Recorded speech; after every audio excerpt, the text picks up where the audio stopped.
ஆண்டவராகிய இயேசு கிறிஸ்துவின் நாமத்தினாலே யாவரையும் இந்த மாதத்தினுடைய இறுதி ஞாயிற்றுக்கிழமையிலே வாழ்த்தி வரவேற்கின்றேன். விசேஷமாக நான் நிற்பதும் நிர்மூலமாக இருப்பதும் கர்த்தருடைய சுத்த கிருபையாக இருக்கிறது. போன வருஷம் பார்த்தோம், மறுபடியும் இந்த வருஷம் பார்க்கிறதுக்கு ஆண்டவர் எங்களுக்கு வாய்ப்பை தந்திருக்கிறார். கர்த்தர் நாமம் மகிமைப்படுவதாக. இந்த வாய்ப்பை தந்த தேவனுக்கும் நம்முடைய சபை போதகர் ஐயா அவர்களுக்கும் இயேசு நாமத்தினாலே வாழ்த்துக்களை தெரிவித்துக் கொள்கிறேன். இருக்கக்கூடிய கமிட்டி மெம்பர்ஸ், சபை நடத்துகின்ற பொறுப்படுத்த நடத்துகின்ற வரதராஜ் அவர்களுக்கும், அதோடு கூட இங்கு கர்த்தருடைய வார்த்தையை ஆவலோடு, வாஞ்சையோடு, ஏக்கத்தோடு, தாகத்தோடு கர்த்தர் நமக்கு என்ன வார்த்தைகளை பகிர்ந்து கொடுப்பார் என்ற எண்ணத்தோடு கூட வந்திருக்கிற உங்களையும் இயேசு நாமத்தினாலே வாழ்த்துக்களை தெரிவித்துக் கொள்கிறேன். கர்த்தருடைய ஆசீர்வதிப்பாராக. ஒரு சில முகங்களை பார்க்கும் பொழுது ஸ்மைலி பால் மாதிரி இருக்கும். ஒரு சிலருடைய முகங்களை பார்க்கும் பொழுது ஒரு கேள்வியில கடைசி ஒரு கொஸ்டின் மார்க் வரும் இல்லையா, அந்த ஒரு கொஸ்டின் மார்க் மாதிரி தெரியுது. ஒரு சிலருடைய முகத்தை பார்க்கும் பொழுது ஒரு ஆச்சரிய குறி போன்று இருக்கிறது. ஒரு சிலருடைய முகத்தை பார்க்கும் பொழுது கண்கள் அங்க போயிட்டு கீழே திடீர்னு வந்துருச்சு. இப்போ ஒரு ஆரம்பிச்சிருக்கிறாரு, எத்தனை மணிக்கு முடிப்பாருன்னு தெரியல, இவர் யாருன்னு சில பேருக்கு தெரியல, சந்தேகம் கூட இருக்கிறது. கர்த்தருக்கு ஸ்தோத்திரம் உண்டாகட்டும். எனிவே யாரென்று தெரிவதற்கு இல்லை, கர்த்தர் நமக்கு என்ன வார்த்தைகளை பகிர்ந்து கொடுக்க போகிறார் என்பதுதான் நாம் அறிந்திருக்கின்றோம். கர்த்தருக்கு ஸ்தோத்திரம் உண்டாகட்டும். எத்தனை பேர் சந்தோஷமா இருக்கிறீங்க?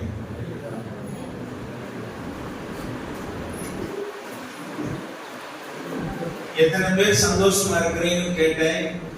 அல்லேலியாவும் வரல, ஆலேலியும் வரல, கையோ கொஞ்சம் மெதுவா, அப்படி மெதுவா.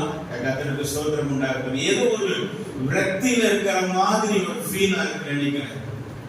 வேதத்திலே வாசிக்கிறோம், கர்த்தரை விடுதலையோடு கூட ஆராதிக்க வேண்டும். கர்த்தர் நமக்கு விடுதலை கொடுத்திருக்கிறார் இல்ல? சரி, எல்லாரும் ரொம்ப நேரம் உட்கார்ந்து இருக்கிறதுனால கொஞ்சம் இந்த இடுப்பு, குறுக்கு, நெடுக்கு எல்லாம் பிடிச்சிருக்கு நினைக்கிறேன். சின்ன ஒரு எக்ஸசைஸ் நம்ம செய்யலாமா? கர்த்தருக்கு ஸ்தோத்திரம். 18ஆம் அதிகாரம் 2ஆம் வசனத்தை வாசிங்க. சங்கீதம் 18:2. கர்த்தர் என் கண்மலையும் கோட்டையும் என் ரட்சகரும் தேவனும் நான் அடைக்கலமும் என் தூதமும் என் கேடகமும் என் ரட்சணியமும் என் உயர்ந்த அடைக்கலமுமா இருக்கிறார். கர்த்தருக்கு ஸ்தோத்திரம். சரி, இப்போ என்ன செய்ய போறோம் அப்படின்னா, அந்த வசனத்தை கையில திறந்து வச்சுக்கோங்க. வச்சுட்டு என்ன செய்ய போறோம்னா, கர்த்தர் அப்படிங்கும் போது கீழே உட்கார்ந்து இருக்க போறோம். ஓகேவா? என் அப்படின்னு அந்த வார்த்தை வரும் பொழுது எழுந்திருக்க போறோம். சரிங்களா? கர்த்தர் அப்படின்னு என்ன செய்ய போறோம்? கீழே உட்கார்ந்து இருக்க போறோம். என்னும் போது எழுந்திருக்க போறோம். அடுத்த வாக்கியம் வார்த்தை வரும் பொழுது உட்கார போறோம். அடுத்தது உடனே என்ன செய்யும்? என் அப்படின்னு வரும். இதுதானே? ஓகே. எங்கெல்லாம் என் அப்படின்னு வருதோ அங்க என்ன செய்ய போறோம்னா எழுப்பிட்டு கீழே உட்கார போறோம். டக்கு. சரிங்களா? ஸ்டார்ட் பண்ணுவோமா? பார்ப்போம். சங்கீதம் 18:2. கர்த்தருக்கு ஸ்தோத்திரம். எந்த பகுதியில மக்கள் அதிகமா இருக்கிறீங்களோ அவங்களுக்கு யாருன்னு பார்த்துட்டு அவங்களுக்கு 500 ரூபாய் காந்தி சிரிக்கிற நோட் பரிசா தருவாங்க. சரிங்களா?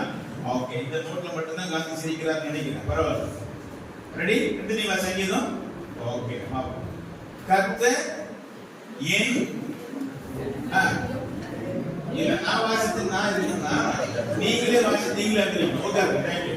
சரி, ரெடி? பாப்போமா? ஓகே. கர்த்தருக்கு ஸ்தோத்திரம். ரெடி? நான் ஸ்டார்ட் பண்ணி விட்டுருவேன், நீங்க மீதி 10 வருஷம் படிச்சுக்கோங்க. ஓகே.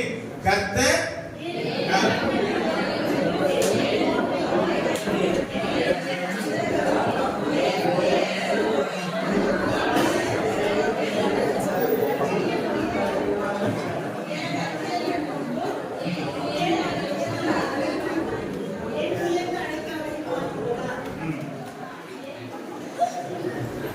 கர்த்தருக்கு ஸ்தோத்திரம். இந்த நாளிலே எல்லாருக்கும் நல்ல இப்ப யாருக்குமே இந்த குறுக்கு நெடுக்கு அதெல்லாம் படிக்க வழி இருக்கான்னு நினைக்கிறேன். அப்பப்போ நமக்கு சரீரத்தில் சில பலவீனங்கள் வரக்கூடும். அந்த பலவீனம் வரும் பொழுது நீங்களே வீட்டுல இதை செஞ்சு பார்த்தீங்கன்னா ஆவியானவர் எங்கே உண்டோ அங்கே. சரி, இப்போ ஒரு சின்ன கொஸ்டின் கூட ஆரம்பிக்கிறேன். என் அப்படிங்கிற அந்த வார்த்தை எத்தனை முறை வந்துச்சு? உடனே கீழே என் அப்படிங்கிற வார்த்தை யார் சொன்னது? 7. தப்பு. 7 இல்லைன்னா அது 8 இருக்குதா? 8. யார் சொன்னது 8? சார் வாங்க.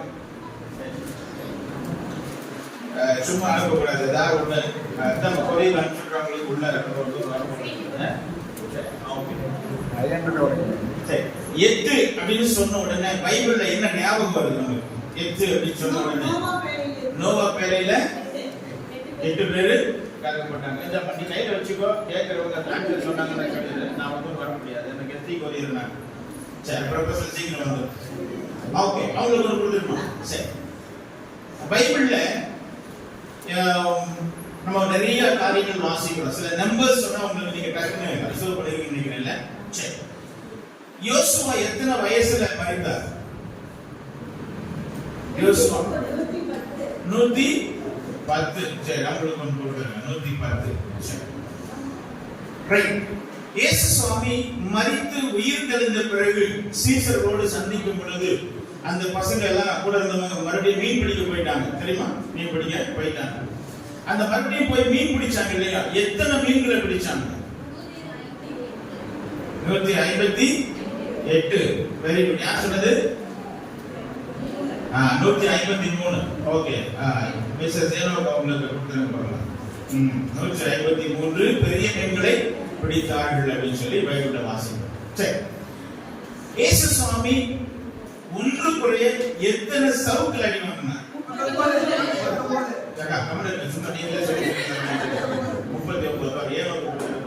39. கர்த்தருக்கு ஸ்தோத்திரம். சரி, இஸ்ரவேல் ஜனங்களை வழிநடத்தின மோசே எத்தனை வயசுல மரித்தார்? 120. சரி, ஓகே, கர்த்தருக்கு ஸ்தோத்திரம். வாங்கிக்கோங்க, சரிதான். 120 வயசு. சரி, ஒரு சின்ன பையன் எத்தனை வயசுல ராஜாவான ஒரு பையன் சின்ன வயசுல 8 வயசுல 8 வயசுல யோசி. சரி, கர்த்தருக்கு ஸ்தோத்திரம். இதுக்கு மேல கம்பெனி தாங்க 500 ரூபாய். கர்த்தருக்கு ஸ்தோத்திரம். என்னுடைய பார்வையில எல்லாருமே ஏறக்கூடிய அப்டவுன்ஸ் இருந்ததுனால அதை பத்திரமா வேதத்திலே வச்சுக்கலாம் யோசிக்கிறேன். சரி, கர்த்தருக்கு ஸ்தோத்திரம் உண்டாகட்டும். இந்த நாளிலே 500 ரூபாய் கேட்டுட்டீங்க, கொடுக்காம இருக்க முடியாது. அந்த 500 ரூபாயை பெறுவதற்கு டாக்டர் ஐயா தான் என்னுடைய பார்வையில அவர் 8 முறை எழுந்து ஐயா வாங்க, சும்மா வாங்க. கர்த்தருக்கு ஸ்தோத்திரம் உண்டாகட்டும். நல்ல நோட்டாங்க. எனக்கு அருமையானவர்களே, கொஞ்சம் உங்களை உற்சாகப்படுத்தி கொண்டு செல்வதற்காக தான் இன்றைக்கு சில கேள்விகள் கூட. இந்த நாளிலே ஆண்டவராகிய இயேசு கிறிஸ்துவினுடைய வார்த்தையை இந்த கடைசி வாரம், இந்த 4 மாதங்கள் கர்த்தர் நம்மோடு கூட வழிநடத்தி இனி வரக்கூடிய வாரம் ஒரு புதிய மாதத்திற்குள்ளாய் நாம் சந்திக்க போகின்றோம். புதிய மாதத்தை தொடர போகின்றோம். எனக்கு அருமையானவர்களே, நம்முடைய வாழ்க்கையில சில சமயங்களில சில காரியங்கள், சூழ்நிலைகள் நம்மை புரட்டி போட்டுக் கொண்டிருக்கிறது. இன்றைக்கும் என்ன சூழ்நிலையோடு கூட, என்ன ஏக்கத்தோடு கூட, என்ன தாகத்தோடு கூட, என்ன வேதனையோடு கூட, என் வாழ்க்கையில் இது நடக்குமா, இது நடந்தேறுமா, எனக்கு இது கிடைக்குமா, இல்ல கிடைக்காதா, இல்ல என்னுடைய பிள்ளைகள் இதை ஏமாற்றத்திலே கொண்டு போய் விடுவார்களா, அல்லது என்னுடைய வாழ்க்கையில இப்படிப்பட்ட சூழ்நிலைகள் ஏன் வந்தது என்று அச்சத்தோடு, கலக்கத்தோடு, வேதனையோடு, சஞ்சலத்தோடு, ஒருவேளை தயக்கத்தோடு, என் வாழ்க்கையில் இவைகள் ஒன்றுமே நடைபெறவில்லை என்ற ஏக்கத்தோடு கூட எண்ணி கலங்கிக் கொண்டிருக்கிறீர்களா? அல்லது அலெக்சாண்டர் ஒரு கண்ட காட்சியை போன்று சிலந்தி பூச்சி ஒவ்வொருவரையும் மேலே ஏறி ஏறி ஏறி ஏறி கீழே விழுந்து விடுகிறது, அதுபோன்று என்னுடைய வாழ்க்கையில தோல்விகள் வந்து கொண்டிருக்கிறது, ஏன் என்று சொல்லி கேள்விகள் கேட்டுக் கொண்டிருக்கிறீர்களா? எனக்கு அருமையான தேவனுடைய பிள்ளைகளே, இந்த காலை வேளையிலே உங்களுடைய கேள்விகள் அனைத்திற்கும் ஆண்டவராகிய இயேசு கிறிஸ்து முற்றிலும் ஒரு முற்றுப்புள்ளி வைப்பதற்காக அவர் இன்றைக்கு அவருடைய வசனத்தை கேட்கும்படியாய் உங்களையும் என்னையும் ஆண்டவர் அழைத்து வந்திருக்கிறார். வாசிக்கப்பட்ட சாமுவேலுடைய புத்தகத்தில் பார்க்கும் பொழுது தாவீதை குறித்து நம்ம நன்றாக வாசிக்கின்றோம். தாவீதை குறித்து நன்றாக தெரியும். தேவனால் தெரிந்து கொள்ளப்பட்ட மனுஷன், இருதயத்திற்கு ஏற்றவன், தேவனுடைய பார்வையில் ஒரு விசேஷமானவன், தேவனுடைய நாமத்தின் நிமித்தமாக தீர்க்கதரிசி மூலமாய் அபிஷேகிக்கப்பட்ட ஒரு மனுஷன். ஆனாலும் அப்படிப்பட்ட அந்த மனிதனுடைய வாழ்க்கையிலே ஒவ்வொரு நாளும் புரட்டி போடக்கூடிய சூழ்நிலைகள் மாறி மாறி மாறி மாறி கடந்து வந்து கொண்டே இருக்கிற வாழ்க்கையில அவரும் இங்கும் அங்குமாக ஒரு வாலிபால் எப்படி உதைக்கப்படுகிறதோ அது போன்று தாவீதுடைய வாழ்க்கையிலும் ஒவ்வொரு நாளும் இன்பத்தை கண்ட நாட்களை விட துன்பத்தை கண்ட நாட்கள் தான் அவருடைய வாழ்க்கையில அதிகமாக வந்து கொண்டிருக்கிறது. ஏனென்று சொன்னால் தேவனால் தெரிந்து கொள்ளப்பட்ட மனிதர்கள் ஒவ்வொருவருக்கும் இப்படிப்பட்ட சூழ்நிலைகள் நிச்சயமாக வந்து கொண்டிருக்கும். இன்றைக்கும் இங்கு தேவனுடைய வார்த்தை கேட்க வந்திருக்கக்கூடிய உங்களுடைய வாழ்க்கையிலும் கூட பலவிதமான சூழ்நிலைகள் பலவிதமான காரியங்கள் உங்களுடைய வாழ்க்கையிலும் புரட்டி போட்டுக் கொண்டிருக்கக்கூடும். வேதம் வாசிக்கிறோம், ஜெபிக்கிறோம், சர்ச்சுக்கு வரோம், எல்லா ஆக்டிவிட்டிஸ்லயும் கலந்து கொள்கிறோம். ஆனால் இண்டிவிஜுவல் லைஃப், தனிப்பட்ட ஒரு வாழ்க்கையில பிரதர் எப்படி இருக்கிறீங்க, அதை ஏன் கேட்கிறீங்க என்கிற ஒரு சலிப்பு தட்டக்கூடிய ஒரு சூழ்நிலை வந்து விடுகிறது.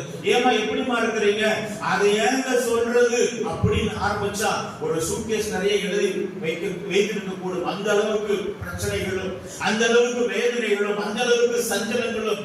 இன்றைக்கு உள்ளங்கள் அழுதாலும் முதல்கள் செழிக்கிடும் என்று சொல்லுகின்றோம். ஆனால் அப்படிப்பட்ட ஒரு வாழ்க்கை வாழ்ந்து கொண்டிருக்கக்கூடிய நிலை இன்றைக்கு உருவாகி கொண்டிருக்கிறது.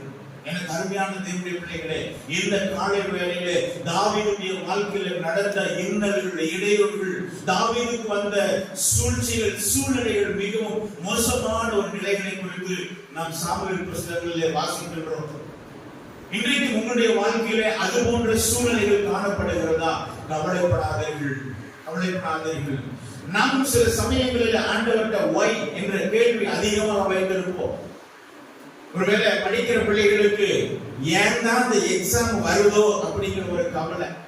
எக்ஸாம் வந்து எழுதி முடிச்ச பிறகு ஒவ்வொரு நாளும் அந்த ரிசல்ட்டுக்காக நெஞ்சு படபடப்பு இருக்கு பாத்தீங்களா, நல்ல ஜாலியா சிரிப்பான். எப்படா தம்பி எக்ஸாம் ரிசல்ட், அது ஏன்பா கேக்குறீங்க அப்படின்னு நெளிப்பாங்க பாத்தீங்களா, அப்ப பயங்கரமா இருக்கும். வீட்டுக்கு போயிட்டு வந்த பிறகு, வீட்டுக்கு வேலைக்கு போயிட்டு வீட்டுக்கு வந்த பிறகு மனைவி ரெடியா காத்திருப்பாங்க.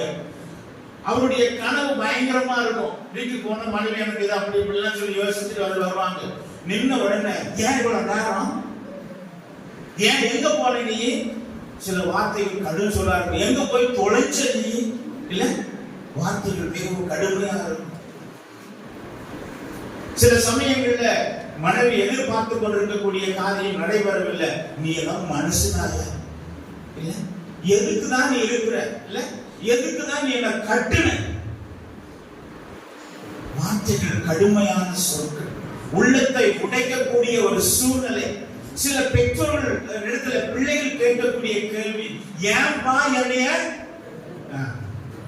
நான் கேட்கிறேன், நீங்க தான் கேட்கிறீங்க, ஏன்பா என்னைய, சரி பக்கத்தான் ரைட்டு, எது கொண்டு போய் அந்த ஸ்கூல்ல சேர்த்துன, அவன் பாரு முருகேசன் எப்படி படிக்கிறான்னு, நான் சொன்னதுல நீ கேட்க மாட்டேங்கிறீல்ல. ஓரளவு பொறுப்புக்கு தான் இனி வந்தாளத்துக்கு 2 பக்கம் எங்க திரும்பினாலும் கேட்கும், எப்படி போனாலும் கேட்டு போடுறாங்க. எங்கேயும் செய்ய முடியல, தப்பிச்சு போக முடியல. நிறைய பேர் சிரிக்கிறத பார்த்தா பாதிக்கப்பட்டிருக்கு போல. சரி தேவனுடைய பிள்ளைகளே, அருமையான காலை வேளையில தேவனால் தெரிந்து கொள்ளப்பட்ட, உருவாக்கப்பட்ட, அபிஷேகிக்கப்பட்ட, தேவனுடைய இருதயத்திற்கு ஏற்ற வாழ்க்கை வாழ்ந்த, தேவனே தன்னுடைய வாழ்க்கையில தஞ்சம் என்று கொண்டிருந்த அந்த தாவீதுடைய வாழ்க்கையில நெருக்கங்கள் இவ்வளவுதான் இல்லை.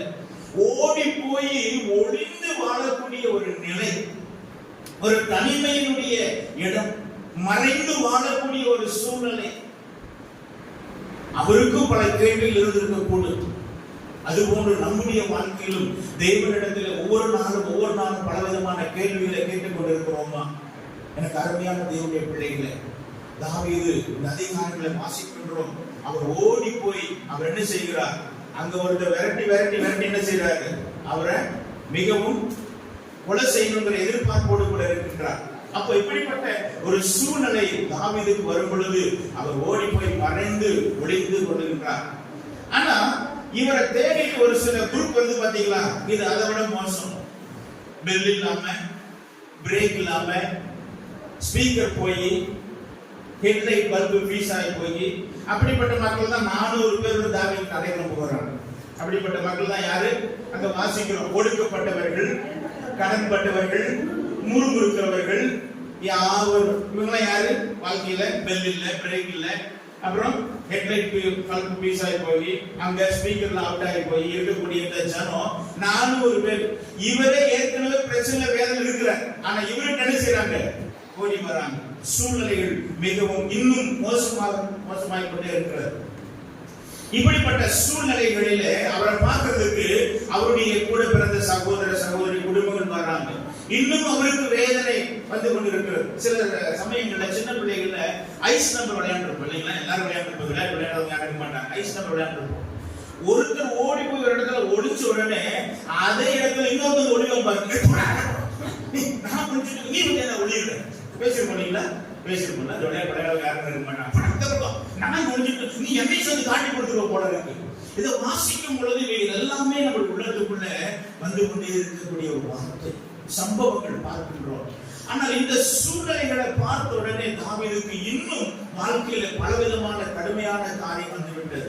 இவை எல்லாவற்றிலும் பார்க்கும் பொழுது அவர் சொல்லக்கூடிய ஒரே ஒரு ஒன்லைன் வார்த்தை என்ன அப்படின்னு பார்த்தீங்கன்னா, ஒரே லைன்ல தேவன் என்னை எப்படி நடத்துவார். இன்றைக்கும் அநேகருடைய வாழ்க்கையில இது போன்ற கேள்வி இருந்து கொண்டுதான் இருக்கிறது. தேவன் என்னை எப்படி நடத்துவார்? தேவனுடைய பிள்ளையை எப்படி நடத்துவார்? தேவனுடைய குடும்பத்தை எப்படி நடத்துவார்? தேவனுடைய மனைவி எப்படி நடத்துவார்? தேவனுடைய கணவனாரை எப்படி நடத்துவார்? எங்களுக்கு எப்படி இது நடக்கும்? இது சாத்தியமா? ஒன்றுமே இல்லையே, விரக்தியில இருக்கிறோமே, எல்லாமே இழந்து போய் இருக்கிறோமே, நிர்கதியாய் தனித்த மரம் பட்ட மரம் போன்று நின்று கொண்டிருக்கிறோமே, என்ன செய்வது எங்களுக்கு தெரியவில்லை, வேற முகாந்திரம் எங்களுக்கு இல்லை, எல்லாவற்றையும் இழந்தவர்களாய் நிர்கதியாய் கைவிடப்பட்ட ஒரு சூழ்நிலையிலே காணப்படுகிறோமே. தேவன் எங்களை எப்படி நடத்துவார்? எப்படி பாட்டு பாடுறது? சந்தோஷம் பொங்குதே, சந்தோஷம் வர மாட்டேங்குது. நடனமாய் எப்படி தேவனை சோதரிப்பது? வரல. சூழ்நிலைகள் ஒருவேளை உங்களுடைய வாழ்க்கையில 2024ஆம் ஆண்டு துவங்கி இந்த வரக்கூடிய 2 நாட்களில் இந்த 4வது மாதம் முடிய போகிறது, 5ஆம் மாதம் வரப்போகிறது. இன்னும் என்னுடைய வாழ்க்கையிலே என்னுடைய குடும்பங்களிலே எதிர்பார்க்கிற காரியம் நடைபெறவில்லை. தேவன் எங்களை எப்படி நடத்துவார் என்ற கேள்வியோடு கூட வாழ்ந்து கொண்டிருக்கிறீர்களா? பிரியமானவர்களே, கவலைப்படாதீர்கள். நம்மை மீட்ட, நம்மை ரட்சித்த, நம்மை வழிநடத்தின, இன்னும் நம்மை தேவன் கிருபையாய் ஒவ்வொரு நாளும் ஒவ்வொரு ஆண்டும் தேவன் நம்மை நடத்தி கொண்டே போவார். கர்த்தருக்கு ஸ்தோத்திரம். 19ஆம் தேதி எல்லாரும் என்ன பண்ணிட்டோம்? போட்டாச்சுல. போட வரைக்கும் பிரச்சனை இல்லை, போட வரைக்கும் பிரச்சனை இல்லை. போட்ட பிறகு நமக்குள்ளேயே சில கேள்வி, சில பேசக்கூடிய வார்த்தை, யார் வருவா அடுத்தது? அடுத்தது என்ன நடக்கும் நம்ம நாட்டில்? நமக்கு என்ன நடக்க போகுது? அவங்க ஜெயிச்சு வர்றாங்களோ யாரு வர்றாங்களோ தெரியாது. ஆனா அதற்குள்ள பேசக்கூடிய வார்த்தை, அவரு வந்தா இப்படி நடக்கும், இவர் வந்தா இப்படி நடக்கும், நம்ம நாடு குட்டிசவரா போச்சு, இப்படி போச்சு, அப்படி போச்சு, பேசக்கூடிய வார்த்தைகள் காதுகளை கேட்கும் பொழுது ஏற்கனவே எரிச்சுக்கிட்டு இருக்கு. அதுல என்ன ஊற்றக்கூடிய வார்த்தையா இருக்கிறது? எண்ணெய் ஊற்றக்கூடிய காரியமா இருக்கிறது. இன்றைக்கு சமுதாயத்தில் அப்படிப்பட்ட ஒரு சூழ்நிலை, குடும்பங்களில் இப்படிப்பட்ட ஒரு சூழ்நிலை, சபைகளில் இது போன்ற பலவிதமான காரியங்கள் புரட்டி புரட்டி புரட்டி போட்டுக் கொண்டு இருக்கிறது. நம் ஆண்டோட கேள்வி கேட்டுக் கொண்டிருக்கிறோம். தேவன் என்னை எப்படி நடத்துவார் என்று தாவீதை போன்ற கேள்வி கேட்டுக் கொண்டிருக்கிறோமா? பிரியமானவர்களே, ஆண்டவர் சொல்லக்கூடிய ஒரு வார்த்தை, அழகான ஒரு வார்த்தையை நாம் பார்க்கின்றோம். பிரியமானவர்களே, இந்த கேள்வி உங்களுடைய எண்ணங்களிலே இருக்குமேயானால், இந்த கேள்வி உங்களுடைய குடும்பங்களில் இருக்குமேயானால், இந்த கேள்வி உங்களுடைய வாழ்க்கையில் இருக்குமேயானால், கவலைப்படாதீர்கள், கவலைப்படாதீர்கள். வேதத்திலே வாசிக்கின்றோம். வேத புத்தகத்தை புரட்டி வாசிக்கும் பொழுது தேவன் எப்படி நடத்துவார் என்ற கேள்விக்கு பதில் நம்முடைய வேதத்திலே கொடுக்கப்பட்டிருக்கிறது. எடுத்தவர்கள் வாசியுங்கள். ஏசாயா தீர்க்கதரிசி புத்தகம் 40ஆம் அதிகாரம் 11ஆம் வசனத்தை வாசியுங்கள். ஏசாயா 40. நமது மந்தையை மேய்ப்பார், ஆட்டுக்குட்டிகளை தமது புயத்தினால் சேர்த்து, நமது மடியிலே சுமந்து, கரவலாடுகளை மெதுவாய் நடத்துவார். அல்லேலூயா. இந்த வேதத்துல வாசிக்கிறோம். இந்த கேள்விக்கு பதில் வேதத்துல இருக்கிறது. தேவன் நம்ம எப்படி நடத்துவாராம்? எப்படி நடத்துவாராம்? மெய்ப்பனை போல கரவல் ஆடுகளை எப்படி மெதுவாய் நடத்துகிறார் ஒரு மெய்ப்பன், அதுபோல நம்முடைய வாழ்க்கையில தேவன் மெதுவாய் நடத்தக்கூடியவராக இருக்கிறார். அவருக்கு தெரியும்.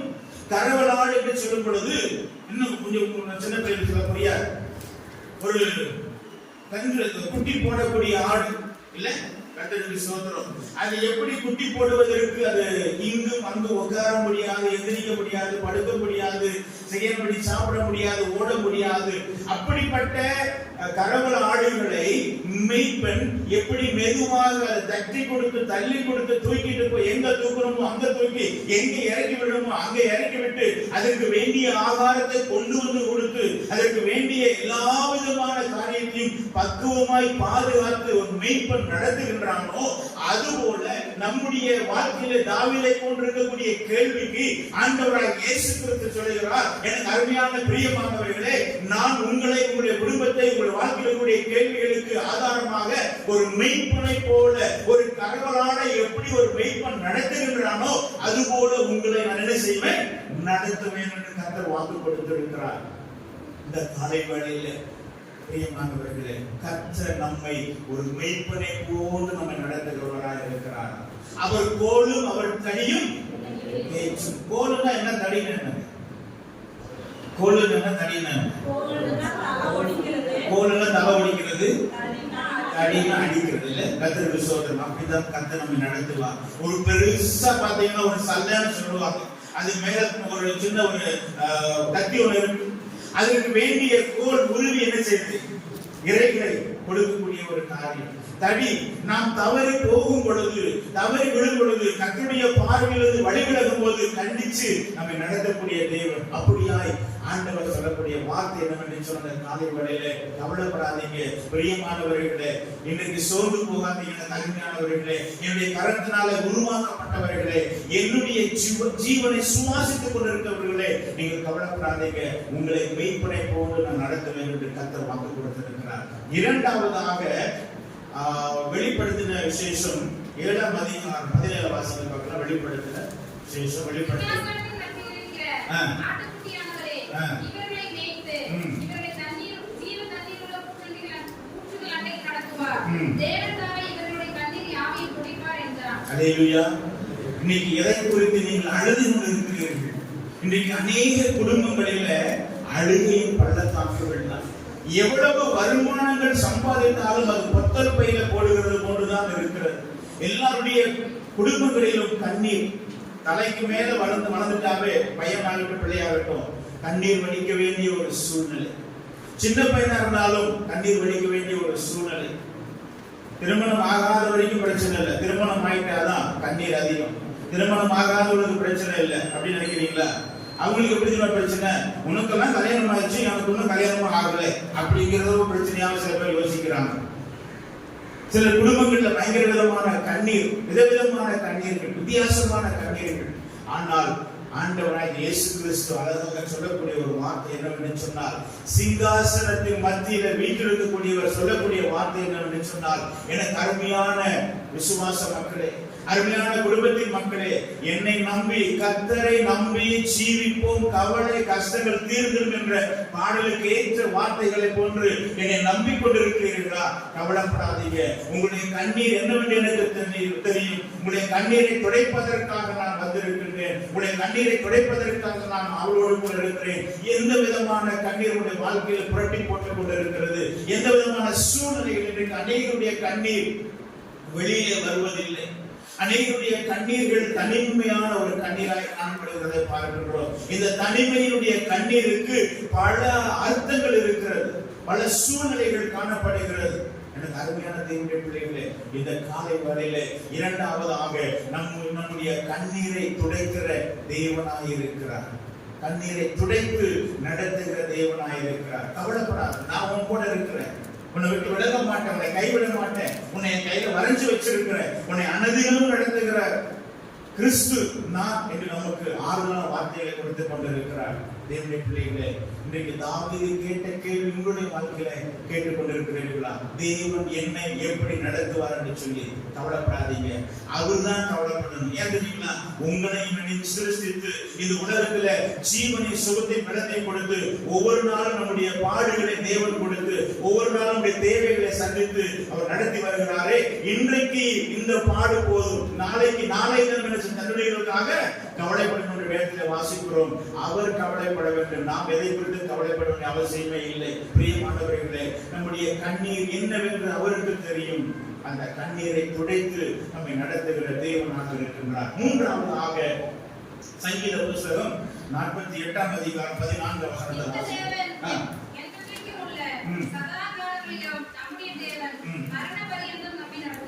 மரண பரியந்தம் நம்மை நடத்தக்கூடிய தேவனாக இருக்கிறார். நீங்க நினைக்கலாம், இயேசு சாமியை ஏற்றுக்கொண்டோம், பிரச்சனை வந்துருச்சு, சர்ச்சுக்கு போறோம், பிரச்சனை வருது, பைபிள் வாசிக்கிறோம், பிரச்சனை வருது, ஜெபிக்கிறோம், பிரச்சனை வருது. கடந்த நாட்களிலே விடுமுறை வேதாகமனுடைய பயிற்சிகள் பல இடங்களுக்கு பல இடங்களிலே கொடுத்து விட்டு அங்குள்ள ஒரு சிலரை சந்தித்து பார்த்து பேசும் பொழுது அங்கு வந்த ஒரு பெண்மணி சொன்ன ஒரு வார்த்தை, ஐயா நீங்க இவ்வளவு ஜாலியா சந்தோஷமா நடத்துறீங்க, இவ்வளவு ஜாலியா சொல்லிக் கொடுக்குறீங்க, நான் சிரிச்சு பல நாள் ஆயிப்போச்சு ஐயா, நான் சிரிச்சு பல நாள் ஆயிடுச்சு. ஏன்னா எங்களுக்கு வேதனை தாங்க முடியல, பலவிதமான கஷ்ட சூழ்நிலைகள். அந்த அம்மா சொன்ன அநேக காரியங்கள் உங்களுக்கு சொல்ல முடியாது. அந்த அம்மா சொன்னாங்க, எப்போ எனக்கு சாவு வரும்னு காத்துக்கிட்டு இருக்கிறையா, எப்போ நான் மறைந்து போவேன்னு காத்துக்கிட்டு இருக்கிறையா. வெளியில சொல்ல முடியாத அளவுக்கு பயங்கரமான பிரச்சனைகளுடைய குடும்பங்களில் அந்த அம்மாவுக்கு சில காரியங்களை சத்தியத்தை சொல்லி இந்த வசனத்தை சொல்லி அவங்களோட கூட அனுப்பினேன். கர்த்தர் உங்களை மரண வரையும் உங்களை நடத்துவாருமா, கவலைப்படாதீங்க. என்ன பிரச்சனையோ, என்ன கஷ்டமோ, என்ன காரியம் எனக்கு தெரியாது, எல்லாவற்றையும் ஆராய்ந்து அறிகிறவர் ஒருவர் உண்டு என்றால் அவர்தான் ஆண்டவராகிய இயேசு கிறிஸ்து. அவருக்கு மறைவானது ஒன்றுமில்லை, அவர் எல்லாம் அறிந்திருக்கிறார். அவரை மட்டும் பிடித்துக் கொள்ளுங்கள், அவரை மட்டும் பற்றி கொள்ளுங்கள் என்று சொல்லி அவரோடு கூட பேசி ஜெபித்து அனுப்பும் பொழுது அவர் சொன்ன ஒரு வார்த்தை என் வாழ்க்கையில ஒரு பெரிய ₹1 கோடி காட்சி வந்து எப்படி இருக்குமோ அதுக்கு மேல ஒரு மிகுந்த ஒரு சந்தோஷத்தை நான் காண்கிறேன் என்று சொன்ன ஒரு வார்த்தை எனக்கு அருமையான தேவனுடைய பிள்ளைகளே, உங்களுடைய வாழ்க்கையிலும் தாவீதுக்கு வந்த கேள்வி இருந்து கொண்டு இருக்கிறதா? எதை குறித்தும் கவலைப்படாதீர்கள். ஆண்டவர் சொல்லக்கூடிய ஒரு வார்த்தை, மரண வரையந்தும் என்ன செய்வார்? கர்த்தர் நம்மை நடத்துவே என்று வாக்கு கொடுத்திருக்கிறார். இன்னைக்கு நடக்கல தேவை, நாளைக்கு நடக்கல, இந்த வருஷம் நடக்கல, இந்த மாசம் நடக்கல, முடிய போகுது, என்ன பண்றது தெரியல, சோர்ந்து போகாதீங்க. தாவீது பற்றி கொண்ட அந்த கிறிஸ்துவை உண்மையாய் பற்றி கொள்ளும் பொழுது உண்மையுள்ள மனுஷன் பரிபூர்ண ஆசீர்வாதங்களை பெறுவார். உண்மையுள்ள மனிதனுக்கு கர்த்தர் பெரிய ஆசீர்வாதங்களை வைத்திருக்கிறார். வேதத்துல வாசிக்கிறோம், பக்தியாய் நடக்கிற யாரும் துன்பப்படுவார்கள் என்று சொல்லி. நம்முடைய வாழ்க்கையில துன்பங்கள் வரும் பொழுது நீங்க நினைச்சுக்கணும், நான் இயேசுவுக்கு உண்மையாக நடக்கிறேன், ஆண்டவருக்கு பக்தியாய் நடக்கிறேன் என்பதை மனதில் கொண்டு வர வேண்டும். பக்தியாய் நடக்கிற யாரும் துன்பப்படுவார்கள் என்று சொல்லி வேதத்துல வாசிக்கிறோம். சில சூழ்நிலைகளில் சில பிரச்சனைகள் வரும், அது வந்து நம்ம வாசிக்கிறோம். யாக்கோபு புத்தகத்துல அவனவன் அர்த்தம் சொந்த சுய இச்சைப்படி இழுக்குண்டு சிக்குண்டு, அது வேற ஒரு காரியம். ஆனால் உண்மையாய் நமக்கு பிரச்சனைகள் வரும் என்று சொன்னால் ஆண்டவரை நோக்கி ஜெபிக்கும் பொழுது கர்த்தர் நிச்சயமாய் அவர்கள் வெற்றி தரக்கூடிய தேவனாய் இருக்கிறார். தானியேல் புத்தகத்துல வாசிக்கிறோம், அவர் உண்மையாய் நடந்தார், உண்மைக்கு கிடைச்ச பரிசு சிங்கக்கவி. ஆனால் அவர் முட்டி போட ஆரம்பித்தார், தேவன் சிங்கத்தின் வாயை கட்டி போட ஆரம்பித்தார். உங்களுடைய வாழ்க்கையில் கூட பிரியமானவர்களே, என்ன சூழ்நிலை இருந்தாலும் பரவாயில்லை, நீங்கள் முழங்கால் போட்டு ஜெபிக்க ஆரம்பிக்கும் பொழுது கர்த்தர் எல்லாவற்றையும் சிங்கத்தின் வாயை கட்டி போட்டது போல கட்டி போட்டு கர்த்தர் நம்மை கரவலாடுகளை நடத்துவது போல நடத்தக்கூடிய தேவனாய் இருக்கிறார். நம்முடைய கண்ணீரை துடைத்து தேவன் நம்மை நடத்துகிறவராய் இருக்கிறார். மரண வரையதும் கர்த்தர் நம்மை நடத்தி நாம் நிர்மூலமாகாதபடிக்கு செய்வதை கர்த்தருடைய சுத்த கிருபையாய் இருக்கிறது. 1835ஆம் ஆண்டிலே ஒரு மனிதர், அவருடைய பெயர் வச்சிர மணி என்ற ஒருவர், அவர் அவருடைய குலத்திலே பிறந்து அவருடைய பழக்க வழக்கங்களிலே வளர்க்கப்பட்டு அவருடைய கோவில்களிலே அவர் ஒரு பூசை செய்யக்கூடிய ஒரு பூசாரியாக அவர் மாறினார். அந்த பூசாரியாக மாறும் பொழுது அவர் மிகவும் விக்கிரகங்களிலே நிறைந்து அநேகருக்கு காரியங்களை செய்து கொண்டிருந்தார். அப்படிப்பட்ட ஒரு சூழ்நிலை வரும் பொழுது அந்த மனிதர் கார்வெல் என்கின்ற ஐயர் மூலியமாக இயேசுவின் அன்பை அவர் அறிந்து கொண்டார். இயேசுடைய அன்பை அறிந்து கொண்டு இயேசுவுக்காக வாழலாம் என்று சொல்லி முற்படும் பொழுது, இயேசுவின் அன்பை அநேகருக்கு அறிவிக்கப்படும் பொழுது, அவருடைய குடும்பங்களிலிருந்து, அவருடைய கோத்திரங்களிலிருந்து, அவருடைய சமூகத்திலிருந்து அவருக்கு வந்த நெருக்கடிகள் இவ்வளவுதான் என்று சொல்லி அல்ல, பயங்கரமான சூழ்நிலைகள் அவரை புரட்டி போட்டுக் கொண்டே இருந்தது. அவர் ஸ்ரீலங்காவிலே யாழ்ப்பாணம் என்கின்ற பகுதிகளிலே ஆண்டவருக்காக வைராக்கியமாய் ஊழியத்தை அவர் செய்து கொண்டிருந்தார். உண்மையாய் நடந்த சம்பவம் என்று சொல்கின்றேன். அப்படிப்பட்ட சூழ்நிலைகள் இயேசுவுக்காக உண்மையாய் வாழும் பொழுது அவருக்கு வந்த இன்னல்கள் இவ்வளவுதான் என்று சொல்லி இல்லை. அந்த ஒரு மனிதன் இதே தாவீது கேட்ட கேள்வி, தேவன் என்னை எப்படி நடத்துவார்? நான் அங்கிருக்கும் பொழுது அப்படிப்பட்ட ஒரு வாழ்க்கை வாழ்ந்து கொண்டிருந்தேன். இன்னைக்கு உண்மையுள்ள ரட்சகரை நான் பற்றி கொண்டேன், உண்மையுள்ள அன்பை நான் தெரிந்து கொண்டேன். இந்த அன்பை பிறருக்கு எடுத்துரைக்கப்படும் பொழுது என் வாழ்க்கையில் எப்படிப்பட்ட ஒரு பிரச்சனை வந்துவிட்டது என்று சொல்லி அவர் அந்த இடத்தை விட்டு, ஊரை விட்டு, அந்த தேசத்தை விட்டு வேறொரு இடத்திற்கு அவர் புறப்பட்டு வரும் பொழுது ஒரு பெரிய மரத்தின் அடியிலே அவர் படுத்து உறங்கிக் கொண்டிருந்தார். உறங்கிக் கொண்டிருக்கக்கூடிய அந்த சூழ்நிலையில ஒரு பெரிய ஒரு மலை பாம்பு அவர் போட்டிருந்த அந்த கோட்டுக்குள்ள மெதுவாக பூர ஆரம்பித்தது அவரை சாப்பிடுவதற்காக. அவர் கண்டு கொண்டு ஆடாமல் அசையாமல் ஒரு பனிக்கட்டியை போன்ற உறைந்தவராய் அவருக்குள்ளே கேள்வி ஓடிக்கொண்டே இருந்ததாம். தேவன் என்னை எப்படி நடத்துவார்? தேவன் என்னை எப்படி நடத்துவார்? தேவன் என்னை எப்படி நடத்துவார் என்ற கேள்வியோடு கூட அவர் மூச்சை இழுத்து பிடித்துக் கொண்டு அவர் அப்படியே படுத்துக் கொண்டார். எந்த ஒரு சலனமும் இல்லை, அமைதியா மறித்த சடலத்தை போன்று படுத்துக் கொண்டாராம். படுத்துக் கொள்ளும் பொழுது அந்த மலைப்பாம்பு அவருடைய கோட்டினுடைய பாக்கெட்டுக்குள்ள போகும் பொழுது, இந்த காலத்துல நம்ம கையில வாட்ச் கட்டுறோம், அந்த காலத்துல எங்க வச்சிருக்காங்க வாட்ச்? பாக்கெட்ல இடுப்புல இப்படி சொல்லி வச்சிருப்பாங்க. அவர் என்ன பண்ணாரா, அந்த வாட்ச் பாக்கெட்டுடைய கோட்டுடைய பாக்கெட்டுக்குள்ள வச்சிருந்தார். வச்சிருக்கும் பொழுது இந்த பாம்பு அந்த பாக்கெட்டுக்குள்ள போகும் பொழுது டிக் டிக் டிக் அப்படின்ற சத்தம் கேட்ட உடனே அடுத்த 3வது நிமிடத்திலேயே அந்த பாம்பு அவரை விட்டு வெளியில பின்வாங்கி போய்விட்டதா.